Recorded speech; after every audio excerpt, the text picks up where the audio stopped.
Hello, my friends. Hello. Welcome to Positive Affirmation Tuesdays. Of course, I have a little puppy down here going crazy now that she realizes that the camera's on. So, haven't been around for a while. Now I'm back a little bit in between house guests. And today, we're going to talk about, excuse me, creating a toy box. I know that sounds odd to hear a 56-year-old woman talking about. I'm going to tell you, I did this before, and um, it was very fulfilling for me. It was very, very, very fulfilling. So, and I got a new book to share with you guys.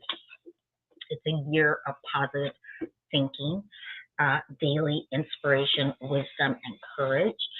And it's kind of a book that you literally read by the date. But I thought, you know what? I was going to save it for the new year. And I thought, well, Tuesday's on a different date every year, so there's no harm in starting today. So I'll read something from that. Hello, Mary Lou. How are you? I hope things are well in Canada. And that reminds me, for those of you that may watch this as a video replay later, it did originally air as a live chat, a live stream with live chat. So you may hear me interacting with people in the chat. So thank you for reminding me that I needed to say that. So I have the new book, The Year of Positive Thinking, and then I have the Simple Abundance book, the Daybook of Comfort and Joy by Sarah Van Brethnatt, that I'm going to do the reading from today. Mary Lou says she's okay. Thanks for asking. How are you doing? I'm doing all right. Maybe a little bit of a cold, maybe a little bit snuffly, but other than that, I'm hanging in there. Getting used to having kind of my house back, my space back. And then, of course, Lynn and Richard will be here towards the end of December. So pretty soon I'll be getting ready for them. So got the Christmas tree up, as any good Jew will do. Let me see which way I need to go. There it is. So I love looking at that. Very tempted to leave it up year round because I love it. I really do. I love having all the lights off at night and just the Christmas tree lit up. And I'm enjoying that. So anyway, Mary, hope things are getting better in Canada. I know your stupid postal, well, I say stupid postal services on strike, but you know, I don't work for the Canadian Postal Service, so I don't know what the conditions are for them. So I'm sure they have some reason for striking. So, but they're really throwing everybody's Christmas plans off in terms of getting cards and gifts in and out of Canada, into Canada, and getting them out. So anyway, yeah, I love that tree. I got to figure out which way to go. There. So, all right. So let's talk about today's reading, which is creating a toy box. And as I said, I did this once before, and it was very fulfilling. It wasn't a box, you know. It literally wasn't a box. I used the bottom of a dresser drawer, and it served the purpose, and it made me happy every time I opened it and got into it. I think that as we get older, we forget the joy of playing and just doing things just for the sake of it being fun and being creative. I think that gets harder and harder for us to justify. And I think having this toy box is a wonderful excuse to tap back into that childlike play that was kind of our job when we were little, right? So I loved having the toy box. It was a bottom drawer. Um, I need to do another one, and I'm planning on it. It just won't be a dresser drawer. Not a big fan of dressers anymore because knowing my own weakness, I know that if I have a drawer, I'm going to shove stuff in it and slam it shut. To me, every drawer has the potential to be a junk drawer. I mean it. Oh, Mary Lou says those idiots do this most years around this time of year. I was talking about the Canadian postal workers. Well, maybe it's the only time they feel like they can get everybody's attention and be heard. You know, I mean, they wouldn't get much attention if they did it in June, I guess. So there's that saying, strike when the iron is hot. And this is definitely a time to get everybody's attention. So, but it's inconvenient and it's awful that it's happening during the holidays. And I'm sorry I can't get your things to you because of that. But I imagine in January it'll have worked itself out, and you'll let me know. All right. So let's get to the reading today. Creating a toy box. I'm going to start off with a little quote that Sarah already does. She always does this. And this time it's by William Shakespeare. And he says, I pray you, your play needs no excuse. Never excuse. And I would say Shakespeare knows a little bit about playing. When my daughter was born, one of the unheralded joys of motherhood was that I finally had a legitimate excuse for buying toys. As Katie grows older and her gift preferences inevitably evolve from miniature china tea sets to compact discs and clothes, I have to constantly remind myself that I don't need an excuse anymore to make toys a part of my life.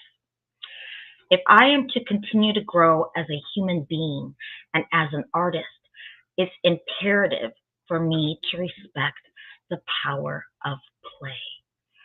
That's why I have my own toy box. Playing is hard for most women, I know. Creating your own toy box symbolically suggests the importance of fun if you are to function at full throttle. First, find the perfect box. A wicker picnic basket or a small wooden or fabric covered box with a lid can do duty as a toy chest.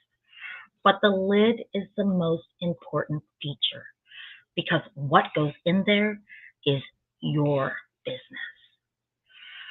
Those are your toys, your toy box.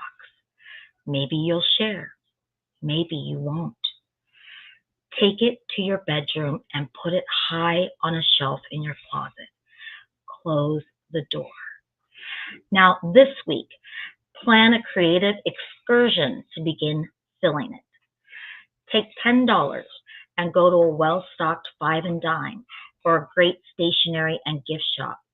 Get some stickers, some colored paper clips, some pretty pencils, and whimsical erasers. Now look through the funny cards. Get a few that tickle your fancy. What else do you see?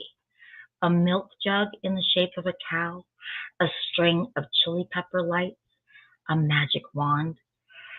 Store your stickers and cards in your toy box until the right moment comes along to use them.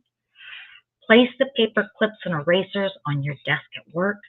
Hang the chili pepper lights over your spice rack. Put the cow milk jug in the refrigerator. Laugh when you see your toys and let them visually remind you to lighten up. Now, think about the toys you yearned for as a child but never had. It's not too late to own a stuffed teddy bear. Build a beautiful dollhouse with real electric lights, or complete a 1,000-piece jigsaw puzzle. Start changing your holiday or birthday wish list. You don't have to get a dustbuster if what you really want is an antique French jumeau porcelain doll. Tell the people in your life your new preferences. Play is the exaltation of the possible, Martin Buber reminds us. Now get your toys. Go out and play like a good big girl.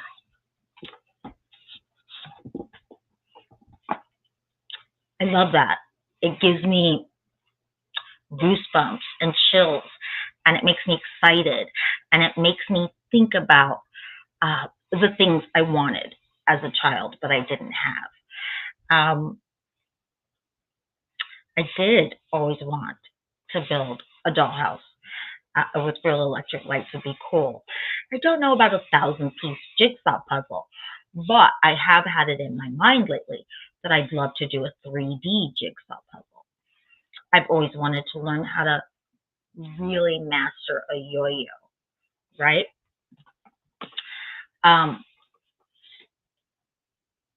Listen, I've bought art easels before and paints and all that good stuff because I would love to think that one day I could, do that, but I'm not. I'm not very good at painting.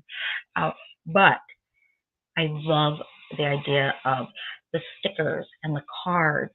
And listen, the first toy box I created as an adult, one of the first things I bought was one of the big boxes of Crayola crayons with the sharpener in the back.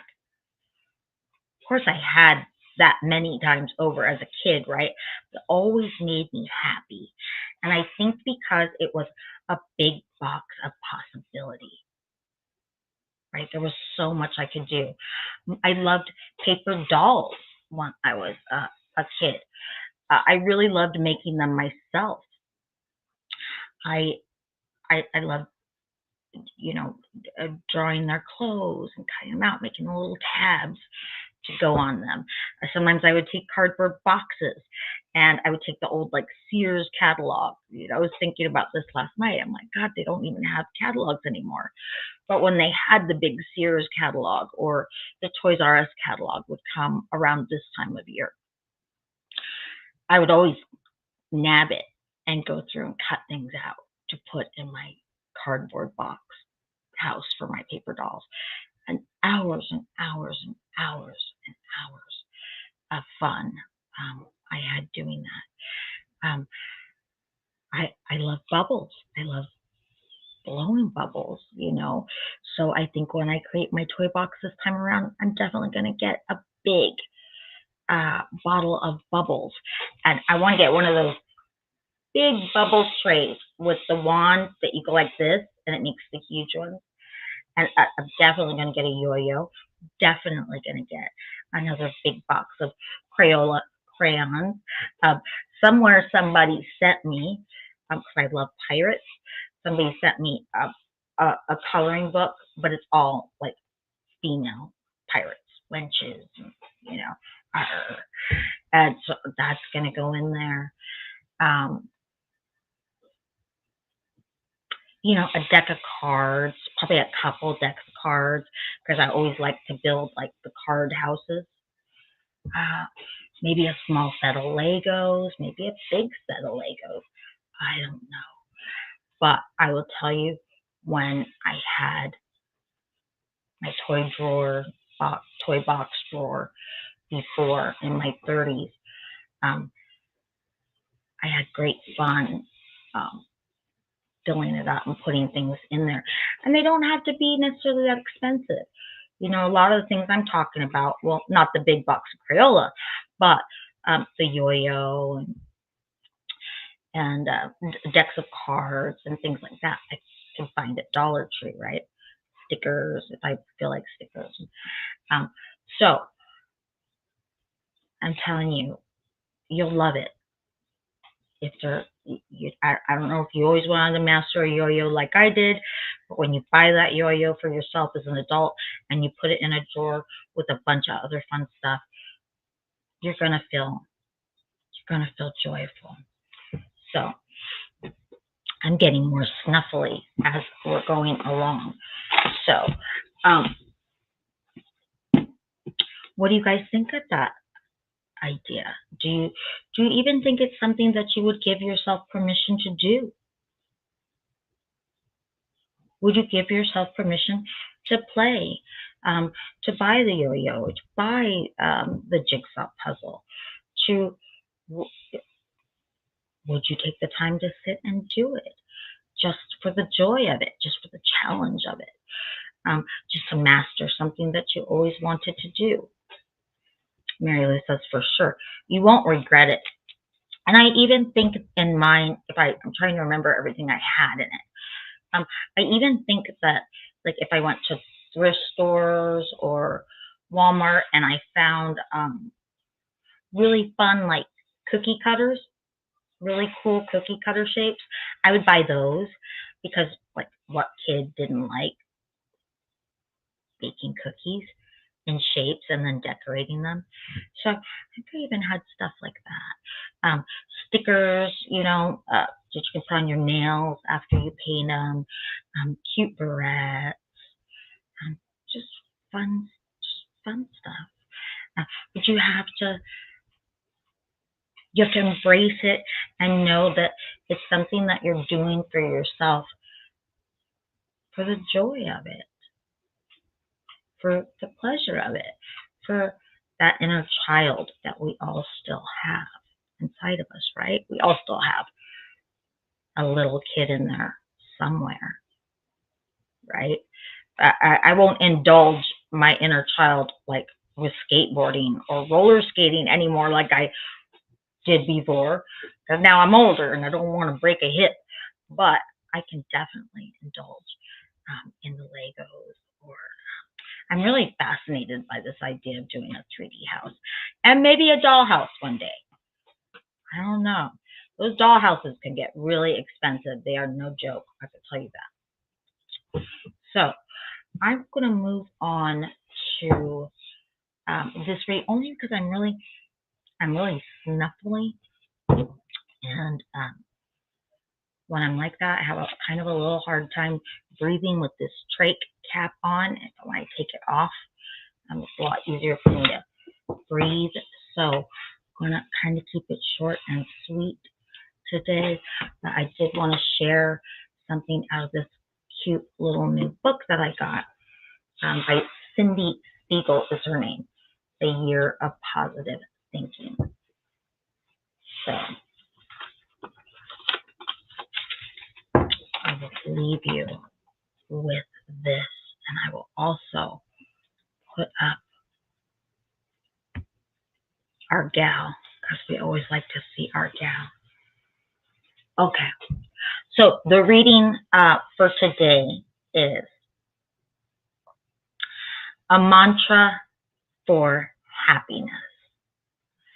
Happiness is a choice, but it's easy to forget that when life gets in the way. Repeat these simple words to yourself as often as you need to.